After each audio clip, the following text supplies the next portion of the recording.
Jai Hind friends, welcome to Kalyani IAS Academy. We are studying endocrine system. In the previous lecture we have studied pituitary gland, pineal gland and thyroid gland. In this lecture we will study other glands of human body. Right? Now start the lecture and understand what is parathyroid gland. See, parathyroid gland yellowish होती है और इसका size shape कैसा होता है, right, elliptical होता है, जो कि कहां पर होती है, right, which is worried in the dorsal part of the lobes of the thyroid glands in 2 number. तो ये हमारी थायराइड ग्लैंड्स के आसपास ही क्या होती है, लोकेट होती है। क्लियर? तो पैराथायराइड ग्लैंड, राइट, तो parathyroid gland is a yellowish, parathyroid gland is a yellowish elliptical gland which is buried in the dorsal part of both the lobes of the thyroid gland in 2 numbers, right? और जो parathyroid gland होता है, right, parathyroid gland से निकलने वाला जो hormone होता है वही हमारी बॉडी में कैल्शियम एवं फास्फोरस की जो क्वांटिटी है उसको क्या करता है, रेगुलेट करता है। तो कुल मिलाकर हमारे ब्लड में या हमारी बॉडी में फास्फोरस या कैल्शियम कितना होना चाहिए, this is regulated by parathyroid gland, right? So the hormone released from parathyroid gland controls the amount of calcium and phosphorus in the blood, and the hormone which is released from this gland is known as parathyroid hormone. अब ये जो gland है ये भी जो है किसमें 5 marker में पूछी जा सकती है कि what is parathyroid gland and what is parathormone. See, तो parathyroid gland is yellowish elliptical gland, right, which is buried in the dorsal part of the lobes of the thyroid gland, or the hormone which is released from this parathyroid gland, right, controls the calcium and phosphorus in the body। और इससे जो hormone निकलते हैं वो 2 हो जाएंगे। पहला कौन सा हो जाएगा, पैराथायराइड हार्मोन हो जाएगा, और दूसरा कौन सा हो जाएगा, थायरोकैल्सिटोनिन हार्मोन हो जाएगा। तो चलिए पहला हम समझते हैं यहाँ पर parathyroid hormone.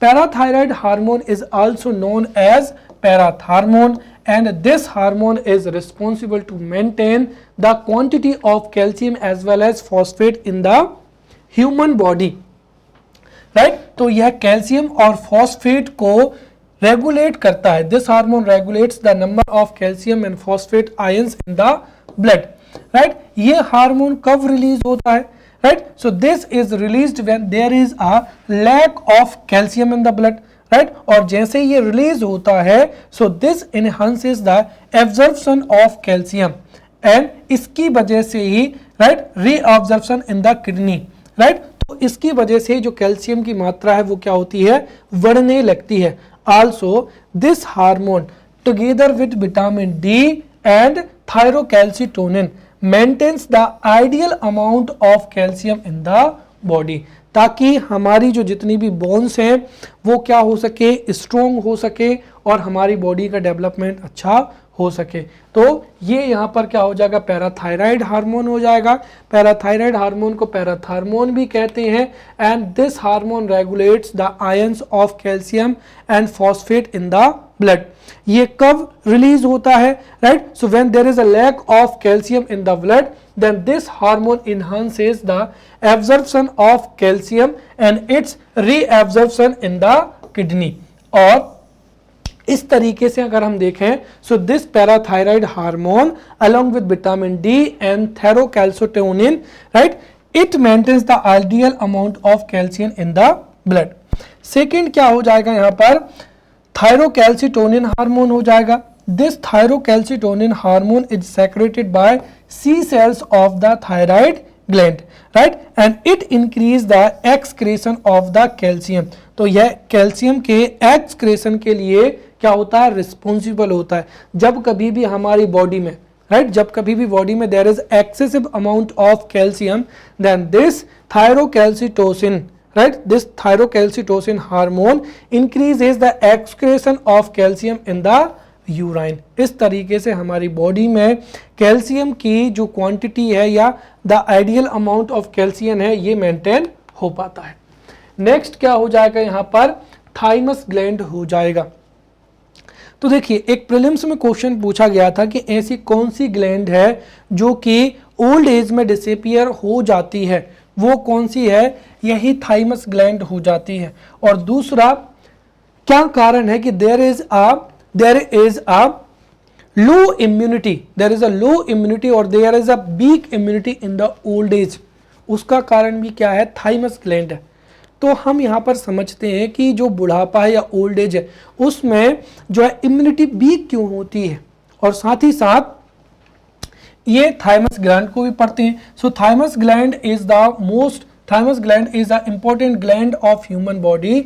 It is bilobed, right, and located in front of heart in the chest.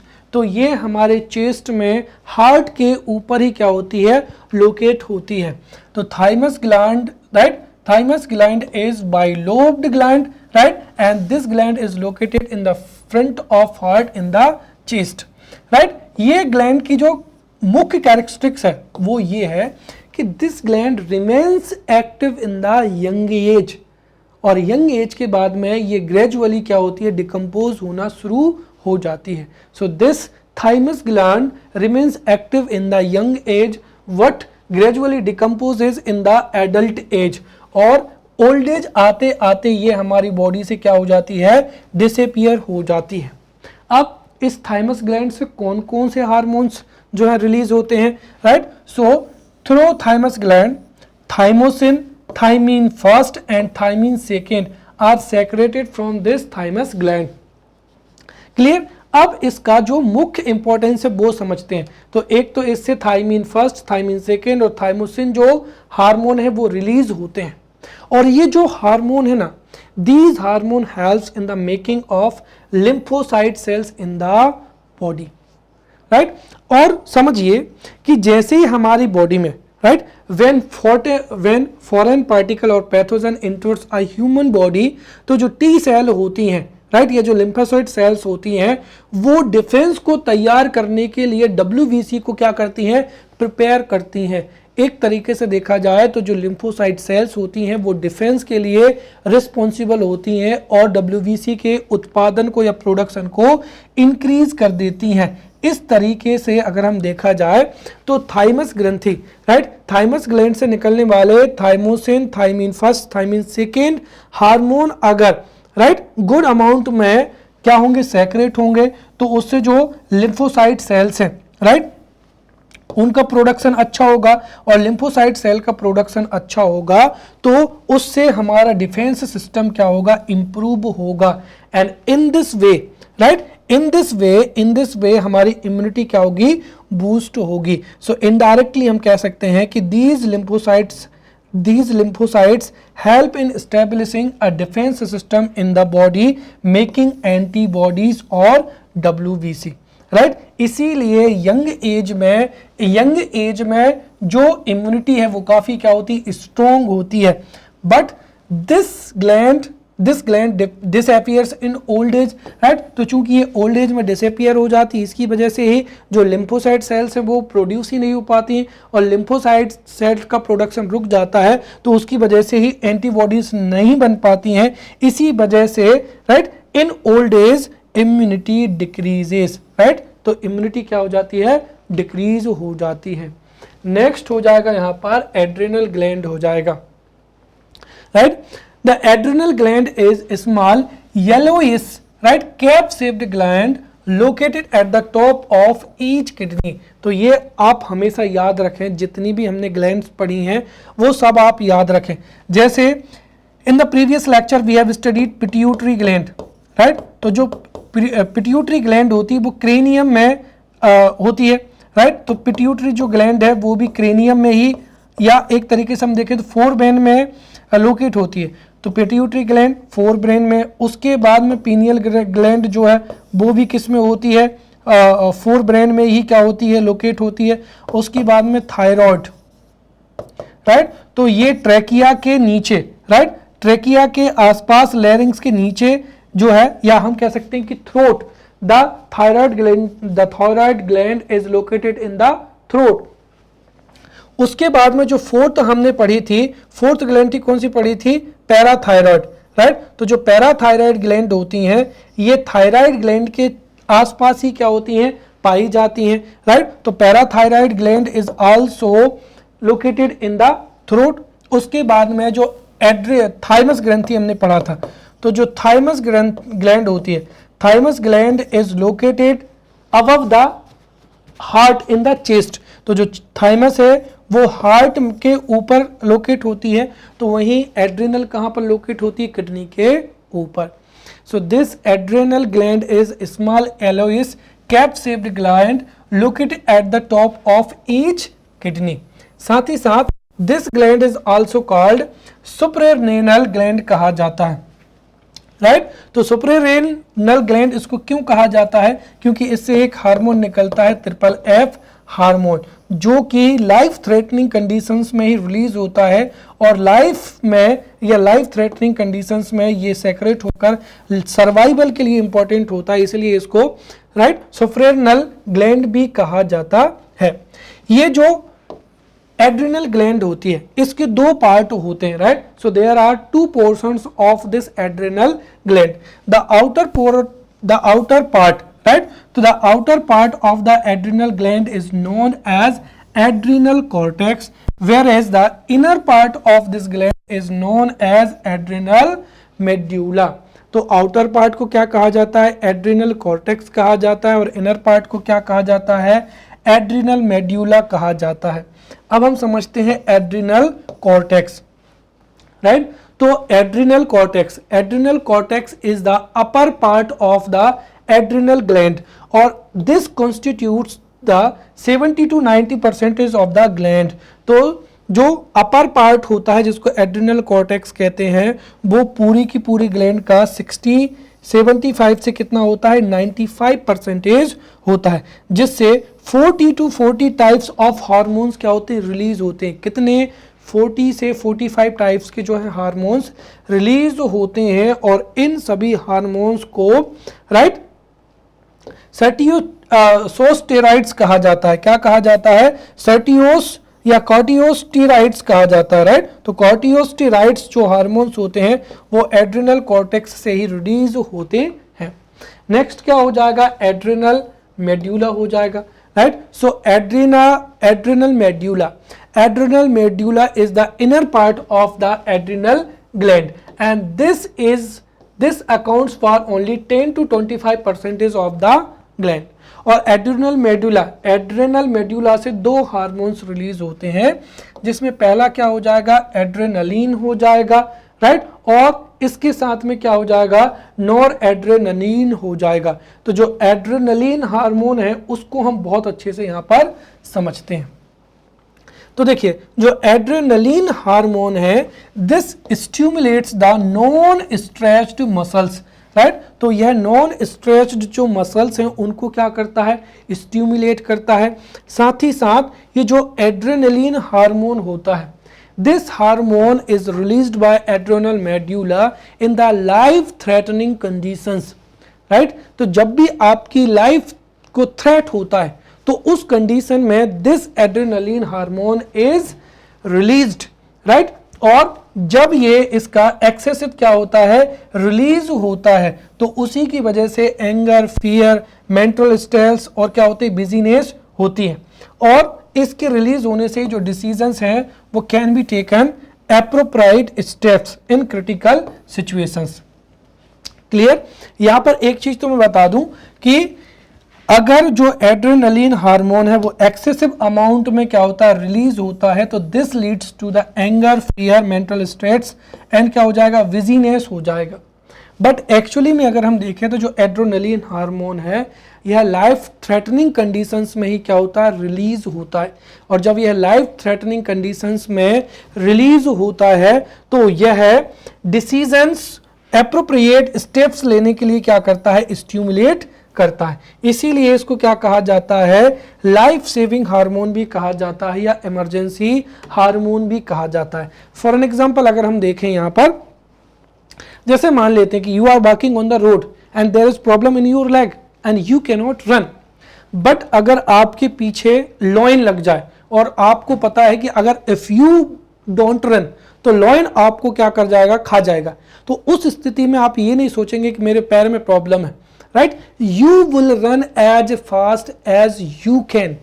और जो पावर आपके अंदर आती है वो किसकी वजह से आती है, एड्रेनलिन जो एड्रेनलिन हार्मोन है उसकी वजह से ही आती है, right. And this increases the rate of heart beat, right. इसीलिए इसको इमरजेंसी हार्मोन भी कहा जाता है और लाइफ सेविंग हार्मोन भी कहा जाता है। और इस हार्मोन के रिलीज होने से ही, राइट, व्यक्ति की हार्ट बीट बढ़ जाती है और वह दौड़ना या भागने की जो दौड़ने या भागने की स्थिति है वो नॉर्मल व्यक्ति से ज़्यादा हो जाती है।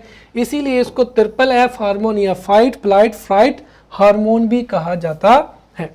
क्लियर। साथ ही साथ ये जब हार्मोन रिलीज होता है तो उससे हेयर भी ग्रो करते हैं, राइट, जो प्यूपल्स ऑफ द आई है, right, it dilates the pupils of the eyes. साथ ही साथ जो स्मूथ मसल्स होती हैं, right, due to this hormone stimulation is created in smooth muscles due to which the blood pressure क्या होता है, इंक्रीज होता है। तो इतना हमने किसके बारे में पढ़ लिया है, एड्रेनलिन हार्मोन के बारे में पढ़ लिया है। यहां पर मैं आपको बता दूं कि इसके कैरेक्टरिस्टिक्स को दो भागों में लिखना, राइट। एक तो क्या है कि जो एड्रेनलिन हार्मोन है, adrenaline hormone is released in the life threatening conditions, right. और जब लाइफ थ्रेटनिंग कंडीशंस में ये रिलीज होता है, राइट, तो उस स्थिति में ये एप्रोप्रिएट स्टेप्स लेने के लिए, राइट, एप्रोप्रिएट स्टेप्स लेने के लिए क्या करता है, ह्यूमन माइंड को स्टिमुलेट करता है। साथ ही साथ जो ह्यूमन इंड्योरेंस है जैसे रनिंग कैपेसिटी है, राइट, आपकी कोई भी बॉडी की फंक्शनिंग की कैपेसिटी उसको इंप्रूव कर देता है, राइट, ताकि आपकी लाइफ बच जाए। इसीलिए इसको emergency hormone, life saving hormone भी कहा जाता है और ट्रिपल एफ हार्मोन भी कहा जाता है। फाइट फ्लाइट और क्या हो जाएगा, फ्लाइट हार्मोन हो जाएगा। इसके साथ ही अगर नॉर्मल कंडीशन में ये हार्मोन रिलीज होता है एक्सेसिवली तो वही आपके एंगर, फियर, मेंटल स्टेट और बिजीनेस के लिए रिस्पॉन्सिबल होता है। ऐसे हार्ट बीट भी या हार्ट रेट भी क्या होती है, इंक्रीज होती है, हेयर ग्रोथ होती है, राइट। साथ ही साथ जो स्मूथ मसल्स हैं, राइट, वो स्टिमुलेट होती है जिससे ब्लड प्रेशर क्या होता है, इंक्रीज होता है। क्लियर। चलिए अब दूसरा हो जाएगा यहां पर नॉर एड्रेनलिन हो जाएगा। Both adrenaline and nor adrenaline hormones regulate the bodies automatic nerve system, right, या जिसको हम कहते हैं autonomous right nerve system, right. और कुल मिलाकर ये अगर हम देखें तो जैसे आपने देखा होगा कि रिफ्लेक्सिव एक्शन, जैसे आपका जो है हैंड वो इलेक्ट्रिसिटी से टकराएगा आप तुरंत पीछे कर लेंगे, राइट। तो both adrenaline and nor adrenaline hormones regulate bodies autonomous nervous system, right, जो कि स्पाइनल कॉर्ड के माध्यम से क्या होता है, रेगुलेट होता है। क्लियर। इसके साथ ही इस हार्मोन्स के रिलीज होने से जो ब्लड वेसल्स होती हैं वो एक्सपांड होती हैं। Clear. And it also helps in restarting the heart beat when stop suddenly. तो जब कभी भी हार्ट आपका सडनली रुक जाता है तो उसके रीस्टार्टिंग में नॉर एड्रेनलिन ही इंपॉर्टेंट रोल प्ले करता है। नेक्स्ट हो जाएगा यहां पर पैनक्रियास क्या हो जाएगा, ग्लैंड हो जाएगा। तो देखिए अभी तक हमने जो जितनी भी ग्लैंड्स को पढ़ा है, right, specially we have studied 6 glands, right, और वो जो 6 ग्लैंड्स हैं ये क्या कहलाती हैं, सभी एंडोक्राइन ग्लैंड कहलाती हैं। क्या कहलाएंगी यहाँ पर, एंडोक्राइन ग्लैंड कहलाएंगी, राइट, जिसमें सबसे पहला क्या हो जाएगा, पिट्यूटरी ग्लैंड। क्लियर। सबसे पहला क्या हो जाएगा यहाँ पर, पिट्यूटरी ग्लैंड हो जाएगा, देन पीनियल ग्लैंड हो जाएगा, thyroid gland, parathyroid gland, then thymus gland हो जाएगा, राइट। थाइमस के बाद में हमने यहाँ पर पढ़ा था कौन सा, एड्रेनल ग्लैंड हो जाएंगे। तो ये जो 6 ग्लैंड्स हैं these are endocrine glands, right. Now we will study pancreas. तो पहली चीज तो आपको याद रखनी है कि pancreas is the mixed gland, right. ये कैसी है, मिक्स्ड ग्लैंड होती है जिसमें एंडोक्राइन और एक्सोक्राइन दोनों की ही क्या पाई जाती हैं, जो है गुण पाए जाते हैं। तो हो सकता है 3 मार्कर में आपसे सीधा पूछा जाए mixed gland, right. So pancreas gland, right. तो pancreas gland is the mixed gland of human body. इसके साथ ही this is the second largest, क्योंकि फर्स्ट जो लार्जेस्ट ग्लैंड है वो कौन सी हो जाएगी, लीवर, जिसको हम डाइजेशन में पढ़ेंगे, राइट। तो दो फैक्ट आपको याद होना चाहिए, pancreas is the mixed gland of human body, साथ ही साथ this is the second largest gland in the human body because the largest gland is the liver. Clear. तो जो पैनक्रियाज है वो सेकेंड लार्जेस्ट ग्लैंड है and this is the mixed gland, साथ ही साथ this is a pale yellow mixed gland, right, which is located between the stomach and क्या हो जाएगा, ड्यूडेनम हो जाएगा। तो यहाँ पर ये क्या होता है, स्टोमक होता है और स्टोमक से यहाँ से जो ड्यूडेनम होता है तो इसके बीच में यहाँ पर जो ग्लैंड पाई जाती है वो कौन सी होती है, पैनक्रियाज होती है। तो पैनक्रियाज जो है वो स्टोमक और ड्यूडेनम के बीच में ही क्या होती है, लोकेट होती है and this gland secrets pancreatic juice, right. तो इसका जो अगर हम एक तरीके से देखें तो इसका जो एक्सोक्राइन पोर्शन है, राइट, एक्सोक्राइन जो पोर्शन है उससे पैनक्रियाटिक जूस क्या होता है, रिलीज होता है। वहीं इसका जो एंडोक्राइन पोर्शन है उससे कई प्रकार के हार्मोन्स क्या होते हैं, रिलीज होते हैं। तो this is a mixed gland which means this has characteristics of both exocrine and endocrine glands. जो इसका एक्सोक्राइन पोर्शन होता है वहां से पैनक्रियाटिक जूस निकलता है जो कि कार्बोहाइड्रेट, प्रोटीन्स बसा सबके डाइजेशन में इंपॉर्टेंट रोल प्ले करता है। Therefore pancreatic juice is also known as complete digestive juice.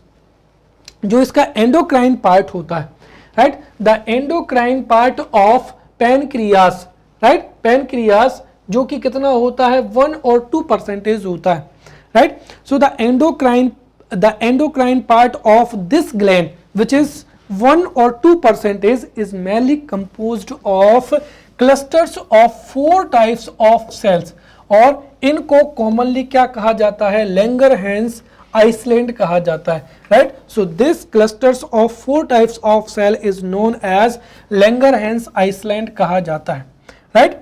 These the cells of Langerhans Island performs the function of endocrine glands, right. तो जो एक्सोक्राइन पोर्शन होता है उससे पैनक्रियाटिक जूस रिलीज होता है और जो cluster of 4 types of cell होता है जिसको लैंगरहैंस आइसलैंड कहते हैं, उनसे जो हार्मोन्स रिलीज होते हैं वही एंडोक्राइन पोर्शन के रूप में वर्क करता है। जो लैंगरहैंस आइसलैंड है, right, in Langerhans island there are 4 types of cell, these are alpha cell, right, beta cell, gamma cells, right, and क्या हो जाएगा यहाँ पर डेल्टा सेल हो जाएगा। तो अल्फा सेल, बीटा सेल और जो है डेल्टा और क्या हो जाएगा डेल्टा सेल। अब यहाँ पर आपको एक चीज याद रखनी है कि जो लैंगरहैंस आइसलैंड है उसकी अल्फा सेल से जो हार्मोन रिलीज होता है उसका नाम क्या हो जाएगा, ग्लूकागॉन हो जाएगा। क्या हो जाएगा, ग्लूकागॉन हो जाएगा। सेकेंड, वहीं जो बीटा सेल्स हैं उनसे क्या निकलता है, इंसुलिन। क्या निकलता है, इंसुलिन। और डेल्टा सेल से क्या निकलता है, सोमाटोस्टैटिन। और एफ सेल से क्या निकलता है, पैनक्रियाटिक पेप्टाइड निकलता है, राइट। तो जो एंडोक्राइन पार्ट है वो cluster of 4 types of cell से मिलकर बना होता है जिसको लैंगरहैंस सेल्स कहते हैं। और लैंगरहैंस सेल्स की जो अल्फा सेल्स है उनसे ग्लूकागॉन, राइट, ग्लूकागॉन जो हार्मोन है रिलीज होता है। बीटा सेल से क्या निकलता है, इंसुलिन। और डेल्टा और गामा सेल से क्या निकलता है, सोमैटोस्टैटिन जो है हार्मोन्स क्या होता है, रिलीज होता है। अब इसके जो हार्मोन्स हैं उनके फंक्शंस को हम यहाँ पर देखते हैं। सबसे पहला कौन सा हो जाएगा, ग्लूकागॉन हार्मोन हो जाएगा। तो glucagon hormone is secreted by alpha cells of Langerhans Iceland. तो glucagon hormone is released by alpha cells of Langerhans Iceland and this stimulates the conversion of stored glycogen into glucose in the liver and this is a process known as glucogenesis, right। जैसे उदाहरण के लिए, right, you ate, right, whenever you are hungry you ate food, right, और उस food में से जितनी भी कैलोरी की रिक्वायरमेंट होती है आप उस कैलोरी को बर्न कर लेते हैं।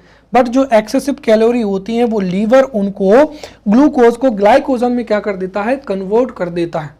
But when you don't eat, for an example जैसे अभी टाइम हो गया मेरे भोजन का, but still I am not eating food, तो इन दिस केस मुझे एनर्जी के लिए जो है ग्लूकोगॉन ही क्या करता है, मदद करता है, राइट।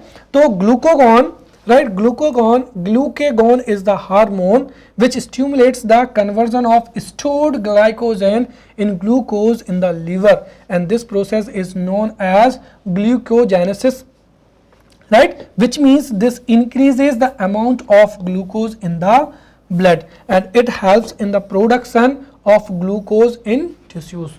तो कुल मिलाकर जब कभी भी हमको एनर्जी की रिक्वायरमेंट होती है, right, at that time glucagon stimulates the conversion of stored glycogen into glucose, और इस तरीके से ये हमारे ब्लड में ग्लूकोज की क्वांटिटी को इंक्रीज कर देता है। सेकेंड क्या हो जाएगा, इंसुलिन हो जाएगा। तो देखिए आगे जाकर हम डाइजेशन में पढ़ेंगे, when we consume food actually we eat polysaccharides, जिसको डाइजेशन के माध्यम से ग्लूकोज में क्या किया जाता है, कन्वर्ट किया जाता है, एंड दिस ग्लूकोज जो है वो ब्लड के माध्यम से सभी सेल्स में क्या होता है, पहुंचता है। तो द डाइजेस्टेड फूड और glucose, right, reaches to different cells through blood. अब ब्लड में जो शुगर क्या होती है, घुली हुई होती है, जो ग्लूकोज घुला हुआ होता है, उसको एब्जॉर्ब करने में एक हार्मोन इंपॉर्टेंट रोल प्ले करता है, जिसका नाम क्या है, इंसुलिन। उसका नाम क्या है, इंसुलिन।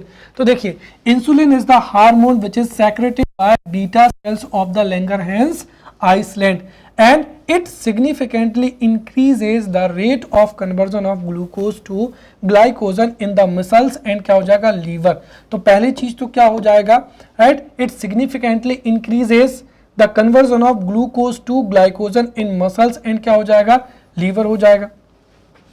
साथ ही साथ it also aids the formation of sugar and fat and stimulates protein synthesis.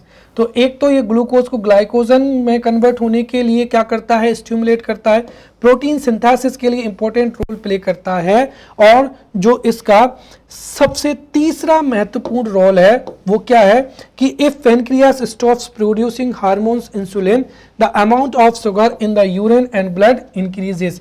मैं यहाँ पर लिख देता हूँ जो मोस्ट इंपॉर्टेंट रोल है वो इंसुलिन का क्या है, right. Insulin helps the cells to absorb the blood sugar।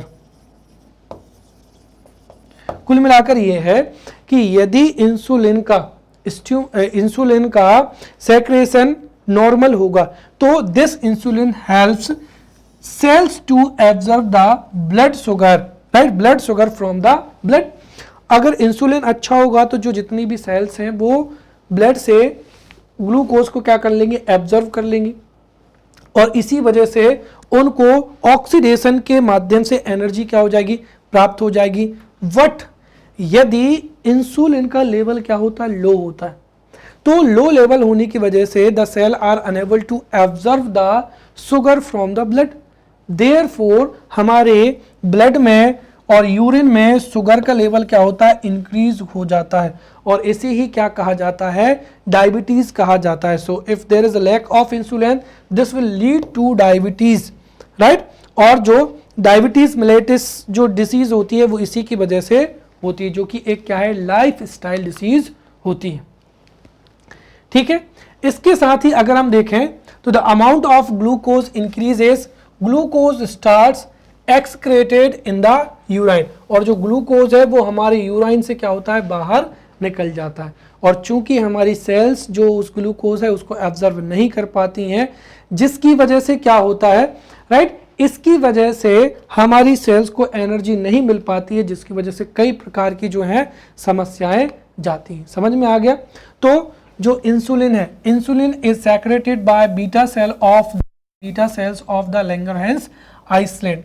Insulin जो है वो ग्लूकोज को ग्लाइकोजन में कन्वर्ट करने के लिए क्या करता है, significantly insulin increases the rate of conversion of glucose into glycogen in muscles and क्या हो जाएगा, लीवर हो जाएगा। साथ ही साथ ये प्रोटीन सिंथेसिस के लिए भी क्या करता है, इंपॉर्टेंट रोल प्ले करता है।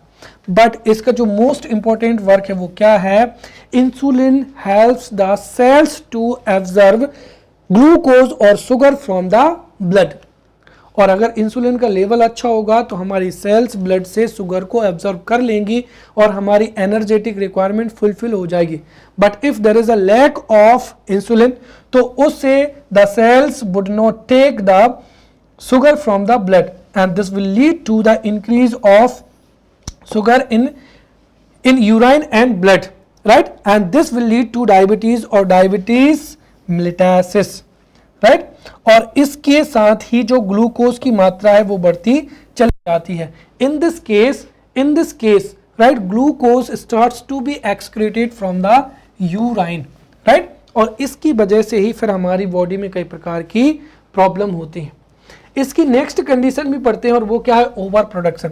If over production of the insulin होता है तो over production of the insulin causes a disease called hypoglycaemia, right. और हाइपोग्लाइकेमिया क्या होती है कि यदि ओवर प्रोडक्शन ऑफ इंसुलिन होगा तो उससे हाइपोग्लाइकेमिया होगी and in this disease amount of glucose in the blood decreases, और अगर ग्लूकोज की मात्रा हमारे ब्लड में कम हो जाएगी तो उससे हमारी बॉडी को अमाउंट ऑफ जो एनर्जी है वो क्या हो जाएगी, डिक्रीज हो जाएगी, और उसकी वजह से फर्टिलिटी या जो विजन है, विजन प्रॉब्लम्स है, राइट, वो भी क्या होगा, कम होगा, और इसकी वजह से पेशेंट फील्स क्या होता है, टायर्डनेस। तो इसकी वजह से जो पेशेंट्स है वो टायर्ड को क्या करेगा, फील करेगा, राइट। तो पहला हमने यहाँ पर समझ लिया है ग्लूकेगॉन, देन क्या हो जाएगा यहाँ पर इंसुलिन, और थर्ड क्या हो जाएगा, सोमैटोस्टैटिन हो जाएगा, राइट। तो सोमैटोस्टैटिन हो जाएगा,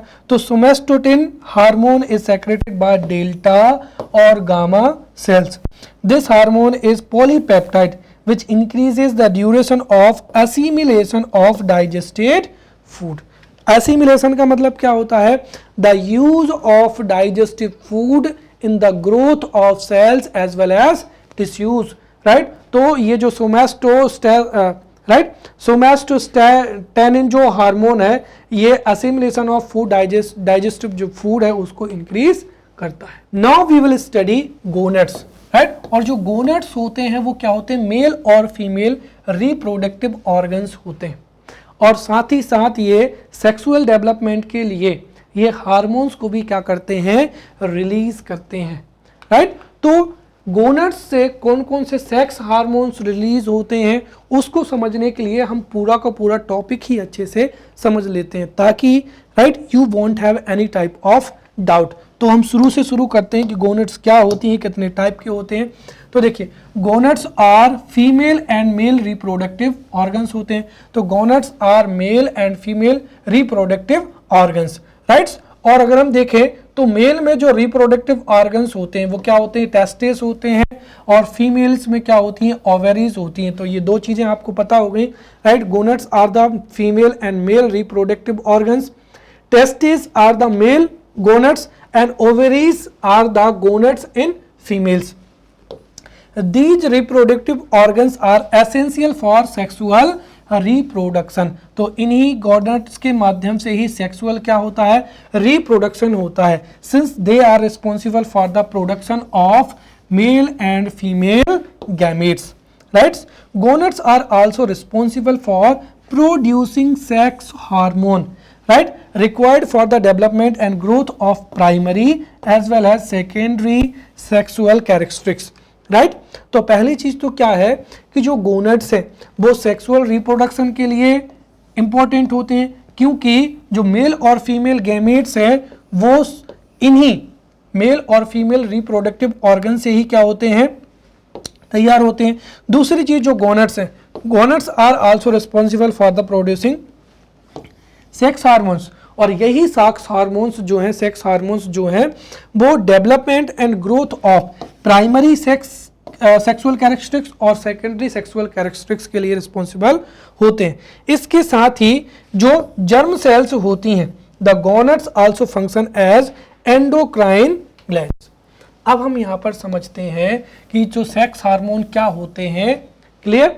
तो देखिए being the component of endocrine glands both the male and female gonads generate sex hormone, right। तो जो सेक्स हार्मोन्स होते हैं, जो गोनेड्स होते हैं, राइट, चाहे वो मेल गोनेट्स हो, male gonads and female gonads, right, ये एंडोक्राइन ग्लैंड के कंपोनेंट होते हैं। Therefore these male and female gonads generate sex hormone. Clear? और जो गोनाडल हार्मोन्स होते हैं ये रेगुलेटेड होते हैं hormone secreted by the pituitary gland in the brain. तो ध्यान रहे, हमने वहां पर जो है, जब हमने पिट्यूटरी ग्लैंड को पढ़ा था तब हमने देखा था कि पिट्यूटरी ग्लैंड से निकलने वाले हार्मोन ही जो मेल और फीमेल गोनेट्स हैं उनको स्टिमुलेट करते हैं, और उन गोनेट्स से फिर क्या निकलते हैं, सेक्स हार्मोन निकलते हैं, right. So gonads are the component of endocrine glands, right, and both male and female gonads generate sex hormones. और ये जो सेक्स हार्मोन्स होते हैं, हम ये कह सकते हैं कि गोनाडल हार्मोन्स, जो कि कहां से रिलीज होते हैं, सेक्रेट होते हैं गोनेट से। गोनाडल जो हार्मोन्स होते हैं, राइट, तो गोनाडल जो हार्मोन्स होते हैं, gonadal hormones are regulated by hormones secreted by the pituitary glands, right, and hormones that are responsible for stimulating the gonads to produce sex hormone are called gonadotropins कहा जाता है। तो उन hormones को क्या कहा जाता है, गोनाडोट्रोपिन्स हार्मोन्स कहा जाता है। And there are 2 gonadotropins, right. सबसे पहला क्या हो जाएगा, यहाँ पर ल्यूटिनाइजिंग हार्मोन हो जाएगा, LH हो जाएगा, एंड सेकेंड क्या हो जाएगा, फोलिसाइल स्टिमुलेटिंग हार्मोन FSH हो जाएगा, राइट, जो कि कहां से रिलीज होते हैं, पिट्यूटरी ग्लैंड से, राइट। तो hormones that are responsible for stimulating the gonads to produce sex hormone, उनको गोनाडोट्रोपिन्स कहा जाता है। और 2 गोनाडोट्रोपिन्स के नाम क्या हो जाएंगे, LH, और दूसरा क्या हो जाएगा, फोलिसाइल स्टिमुलेटिंग हार्मोन, जो कि पिट्यूटरी ग्लैंड से ही क्या होते हैं, रिलीज होते हैं, राइट। और जो पिट्यूटरी ग्लैंड है, pituitary hormones influences these reproductive organs in many ways. क्यों? क्योंकि देखिए पिट्यूटरी ग्लैंड से एक तो ल्यूटिनाइजिंग हार्मोन रिलीज होता है और फोलिसाइल स्टिमुलेटिंग हार्मोन रिलीज होता है, और यही हार्मोन जो है रिप्रोडक्टिव ऑर्गन्स को क्या करते हैं, इन्फ्लुएंस करते हैं। क्लियर?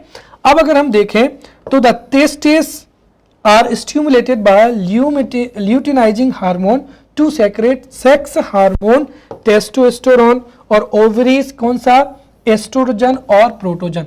तो पहली चीज तो क्या हो जाएगी कि जो ल्यूटिनाइजिंग हार्मोन है, जो कि ल्यूटिनाइजिंग हार्मोन जो कि पिट्यूटरी ग्लैंड से क्या होता है, रिलीज होता है, यह स्टिमुलेट करता है किसको, टेस्टिस को। टेस्टिस क्या है, मेल गोनेट्स है, तो मेल गोनेट टेस्टिस को स्टिमुलेट करता है luteinizing hormone to secrete, right, sex hormone, जिसका नाम क्या हो जाएगा, टेस्टोस्टेरोन। और यही ल्यूटिनाइजिंग जो हार्मोन है वो है फीमेल गोनेट्स, ओवरीज को स्टिमुलेट करता है to secrete oestrogens and progesterones. साथ ही साथ दूसरा कौन सा हो जाएगा, FSH, follicle stimulating hormone. Follicle stimulating hormone involve in the maturation of the ovarian follicles, right, sacs that content ova in females और स्पर्म्स इन क्या हो जाएगा, मेल्स। तो कहने का तात्पर्य क्या हुआ, गेमेट्स के लिए तो जो फोलिसाइल स्टिमुलेटिंग हार्मोन है वह ओवेरियन फोलिसाइल्स को क्या करता है, मैच्योर करता है फीमेल में, और स्पर्म को मैच्योर करता है या स्पर्म को प्रोड्यूस करता है किसमें, मेल्स में। चलिए अब जो है हम यहाँ पर फीमेल गोनाड हार्मोन्स को समझेंगे। तो देखिए जो फीमेल गोनाड हार्मोन्स होते हैं उसको अभी हमने देखा था, एक एस्ट्रोजन होता है और दूसरा क्या होता है, प्रोजेस्टेरोन होता है। चलिए तो फीमेल गोनाड हार्मोन्स में सबसे पहला क्या हो जाएगा, एस्ट्रोजन हो जाएगा, राइट। तो एस्ट्रोजन फीमेल गोनाड हार्मोन्स होता है जो कि ल्यूटिनाइजिंग हार्मोन LH हार्मोन जो कि पिट्यूटरी ग्लैंड से निकलता है उसकी वजह से क्या होता है, स्टिमुलेट होता है। तो हम कह सकते हैं कि luteinizing hormone, right, luteinizing hormone stimulates female gonad ovaries to produce estrogen as well as progesterone. अब जो एस्ट्रोजन होता है ये किसके लिए रिस्पॉन्सिबल होता है, इसको समझते हैं। तो estrogen is a group of female sex hormones essential for reproduction and development of the female reproductive system. तो जो एस्ट्रोजन है वो group of female sex organs होता है जो कि reproduction and development of the female reproductive system के लिए रिस्पॉन्सिबल होता है।